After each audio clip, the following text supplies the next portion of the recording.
అవతల ఈ కలబట్టు వేసి చేయిందే కానీ ఈ మైన్ మట్టి తోలి అసలు ఆ బండి అవతలకి వచ్చే అవకాశమే లేదు.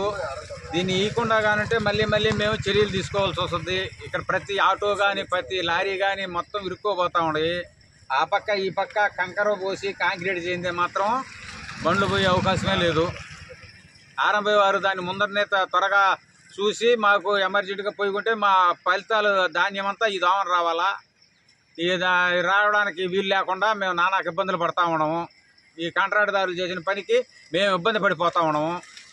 మైన్ మట్టి తోలుతున్నట్ట ఎక్కడన్నా కలబట్టు కాడ అవతల రోడ్డు వస్తూ ఉంటే ఇంతమంది ప్యాసింజర్ పోతా కలబట్టు వస్తూ ఉంటే మైన్ మట్టి తోలి పెడితే మా బళ్ళు ప్రతిసారి ఇదే సమస్య.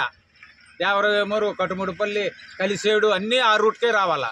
ఇంకెక్కడ పక్క రూట్ లేకపోయా.